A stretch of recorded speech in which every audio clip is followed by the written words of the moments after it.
আমরা বাড়ির কাছে চলে আসছি, কিছুক্ষণ বাদে বাড়িতে পৌঁছে যাব।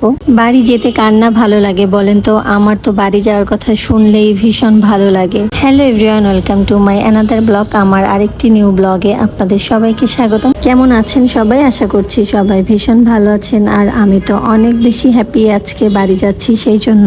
রাস্তায় প্রচন্ড বাতাস ছিল, আর গ্রামে কিন্তু এত বাড়িঘর নেই, যে কারণে খোলামেলা আর খুবই সুন্দর হাওয়া দিচ্ছিল।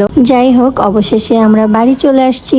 আর আমি তো আমাদের পুরান বাড়িতে নেমে গিয়েছি। আমাদের দুইটা বাড়ি, একটা হচ্ছে নতুন বাড়ি আর একটা পুরান বাড়ি। বাড়িতে আসলে সবার সাথে দেখা হয়, কথা হয়, এটা কিন্তু ভীষণই ভালো লাগে। তো আমি সবার সাথে দেখা করে কথা বলে এখন এই তো আমাদের নতুন বাড়িতে চলে আসছি। আর এখন যেহেতু ধান উঠেছে আর ধানের কাজ করা হচ্ছে, এই তো আমি আমাদের ঘরে চলে আসছি। এখন হচ্ছে একটু ফ্রেশ হব, দেন হচ্ছে সকালের খাওয়া দাওয়া করব। মা আমাদের জন্য রান্না করেছে। তো আজকের ভিডিওটা এই পর্যন্তই। সবাই ভালো থাকবেন, সুস্থ থাকবেন, টাটা।